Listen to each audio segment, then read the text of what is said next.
já que nós vamos entrar no tema da cultura, dizer que o seu discurso se utiliza de valores culturais como solidariedade, democracia, paz, defesa da vida, reconhecimento, que são valores culturais fundantes da civilização e se contrapõem à barbárie. E é exatamente sobre esses valores que eu vou proferir esse parecer e me associar ao seu discurso, e me associar a todos os que elogiaram o seu posicionamento na data de hoje, que acho fundamental que esse parlamento, que tanta contribuição tem dado ao povo brasileiro nessa crise, nesse momento de dor, que esse seu discurso, de fato, representa o conjunto das forças políticas que o compõem e que é um momento, de fato, da gente dizer à sociedade o compromisso desse parlamento com as suas demandas e com as suas exigências. Então, dito isso, dos valores fundantes da civilização e não da barbárie, eu entro aqui diretamente no voto, presidente. Por economia de tempo, o relatório é muito extenso. Eu entro direto no voto e começo pelo exame de mérito da matéria. Entendemos que esse é um momento histórico do parlamento brasileiro. Cultura é o que nos simboliza e por isso considero que hoje o parlamento vive, de fato, a sua legislar e decidir sobre políticas e sobre a vida do seu povo.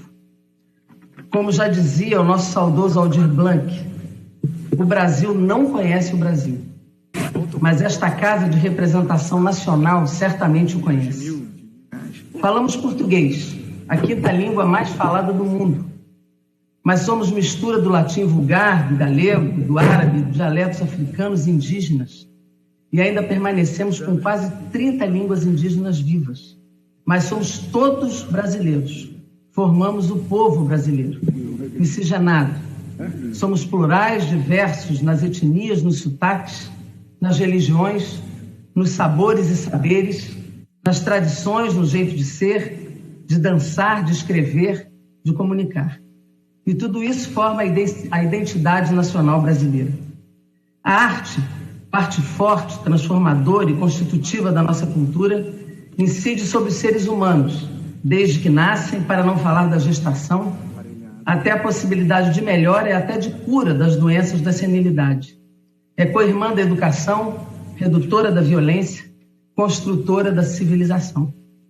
Mas muitas vezes não é vista como ofício, como trabalho. A cultura é parte importante do projeto nacional de desenvolvimento.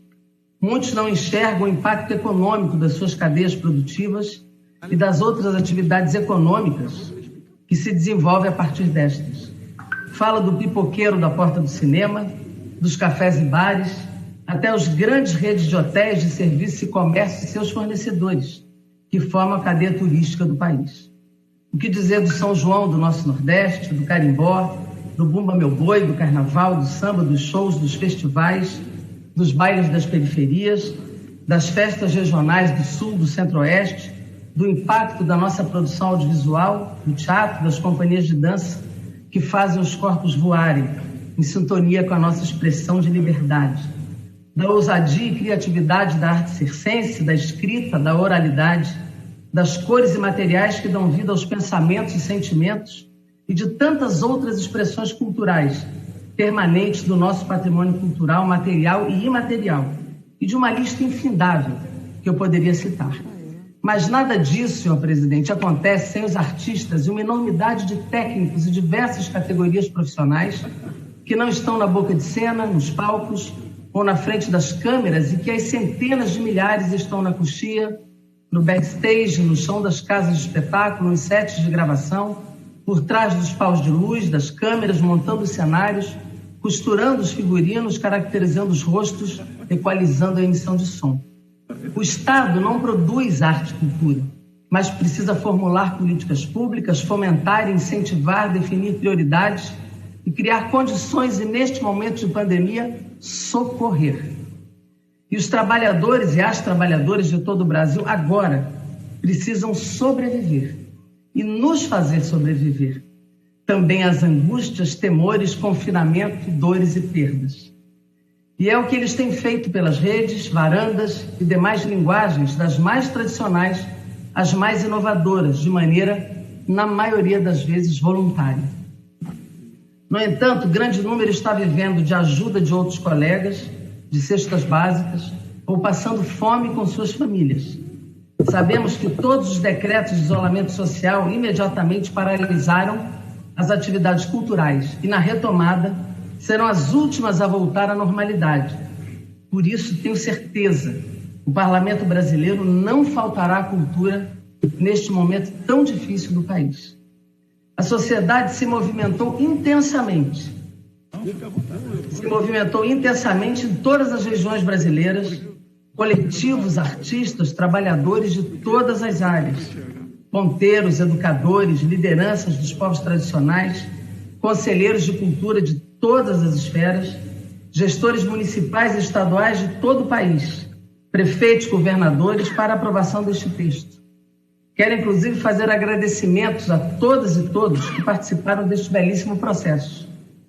Em nome de Alexandre Santini, Célio Turino, Marcelo das Histórias, da Articulação Emergência Cultural, Dinei Carrasco, presidente do Fórum de Secretários Municipais de Cultura e ligado ao Fórum Nacional de Prefeitos, de Úrsula Vidal, presidente do Fórum Estadual de Secretários Estaduais de Cultura, de Vladimir Harold, presidente da Confederação Nacional dos Municípios, Ari Vanazzi, prefeito de São Leopoldo, presidente da Associação Brasileira de Municípios, e agradeço ainda os consultores desta casa e a Beatriz Figueiredo da minha assessoria. Agradeço particularmente aos autores e coautores do projeto principal dos 6 projetos apensados, em nome dos seus primeiros signatários, Benedita da Silva, José Guimarães, André Figueiredo, Aline Gurgel, Tadeu Alencar, Áureo Ribeiro e Eduardo da Fonte, que tiveram a sensibilidade de produzir importantes e significativas proposições e que me permitiram, ao viajar o país pelas estradas digitais em ampla ausculta, fazer uma grande mudança no rumo dos debates e na necessária celeridade que toda emergência necessita, fortalecer o Sistema Nacional de Cultura por meio da descentralização dos recursos aos entes federados, com maior controle social e atendendo a diversidade cultural brasileira, atender às e aos trabalhadores, aos espaços culturais, garantindo o fomento e aquisição de ativos. O substitutivo apresentado constitui um texto responsável e amplo, com importantes respostas às exigências da sociedade, mas também tem as marcas dos limites políticos que o momento nos impõe. Foi elaborado por muitas mãos e com muitas contribuições.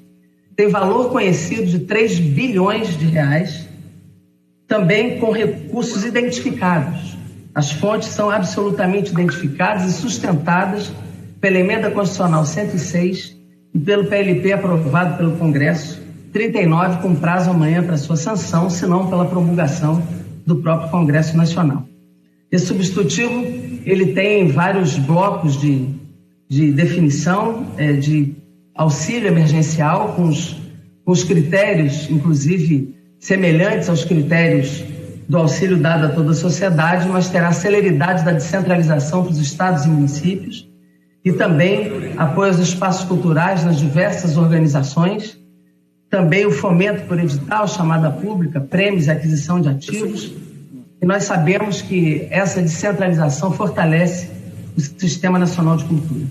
Agradeço a todos os líderes da Casa pelo acolhimento, sensibilidade, disposição ao debate, da oposição, do centro e da base do governo, aos líderes Vitor Hugo, e realço aqui o parecer favorável do Ministério do Turismo, a quem hoje pertence a pasta da Cultura, ao líder Arthur Lira e ao presidente Rodrigo Maia, por chegarmos a bom termo e a vitória do que espero seja a grande consagradora do Parlamento na tarde de hoje. Esse projeto não é um projeto de um ou de outro partido, não é de um ou de outro deputado isoladamente, será um projeto da Casa, que de forma republicana e ampla discutiu, incorporou muitas contribuições dos parlamentares, emendas de vários partidos, de vários líderes, e principalmente da ampla e amplíssima contribuição belíssima e inovadora da sociedade brasileira. Esta lei foi apelidada por todo o Brasil de Lei de Emergência Cultural. Muitos artistas faleceram neste período da pandemia, como Dona Neném da Portela, Rubens Fonseca, Flávio Migliatti, Moraes Moreira, mas um deles deve dar nome a esta lei, pela obra que deixa ao Brasil e por ter sido vitimado pela Covid-19. E tenho certeza honrará muito a todas e todos nós. Por isto, quero propor ao Parlamento e à sociedade que chamemos esta lei de Lei de Emergência Cultural Aldir Blanc.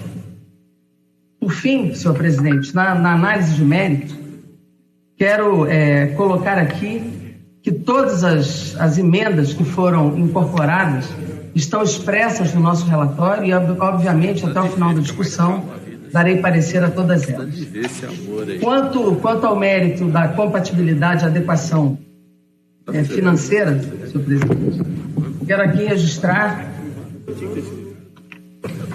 que, no mérito da compatibilidade financeira, nós temos aqui, em respeito ao regimento, à Constituição Federal e à própria alteração da emenda constitucional 106, todas as proposições relatadas têm basicamente o objetivo, em decorrência da pandemia do novo coronavírus, nos termos do Decreto Legislativo número 6, de 20 de março de 2020, que são medidas oportunas e absolutamente coerentes com a crise vivida pelo país. Desse modo, quanto à admissibilidade financeira e orçamentária no tocante ao orçamento da União, a despesa instituída pelo projeto em exame é considerada de caráter temporário, não sujeita à sistemática comum da adequação orçamentária e financeira. Tendo em vista que se trata de despesa de caráter não continuado, mas emergencial, mas para combate aos efeitos relacionados ao Covid-19, somos pela adequação financeira e orçamentária da matéria. Não há óbice da admissibilidade financeira e orçamentária das proposições na forma do substitutivo apresentado, sobretudo porque o substitutivo contempla as proposições originais, os devidos ajustes necessários a essa adequação.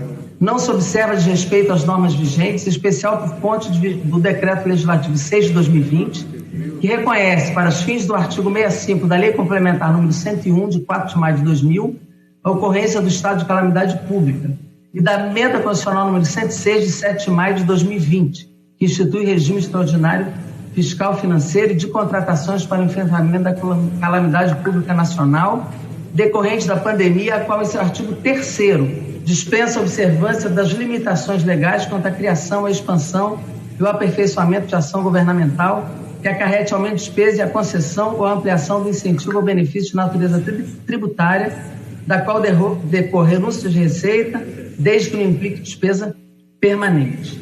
Portanto, para os fins do substitutivo em anexo, não há óbice de adequação orçamentária e financeira.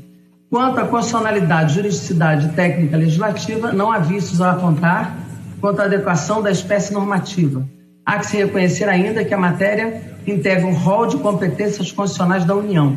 As proposições coadunam-se com os princípios e normas que alicerçam o ordenamento jurídico pátrio. Os dispositivos nela disciplinados são oportunos e necessários, encontrando razoabilidade e coerência lógica com o direito positivo. Não há, desse modo, óbice da aprovação da matéria aqui relatada, quanto à constitucionalidade, boa técnica legislativa e constitucionalidade. Assim sendo, senhor presidente, diante do exposto pela Comissão de Cultura, somos pela aprovação do projeto de lei 1075 de 2020 de todos os seus apensados na forma de substitutivo. Pela Comissão de Finanças e Tributações, somos pela adequação financeira e orçamentária da matéria na forma do substitutivo da Comissão de Cultura e no mérito pela aprovação do projeto de lei 1075 de 2020 e de seus apensados na forma do substitutivo da Comissão de Cultura. Pela Comissão de Constituição, Justiça e Cidadania, somos pela constitucionalidade, juridicidade, pela boa técnica legislativa do projeto de lei 1075 de 2020 de todos os seus apensados. Sala das Sessões, 26 de maio de 2020. O parecer e o substitutivo estão protocolados no sistema desde o horário pela manhã desta data, senhor presidente. Este é o relatório, é o parecer e o substitutivo apensado. E o substitutivo protocolado.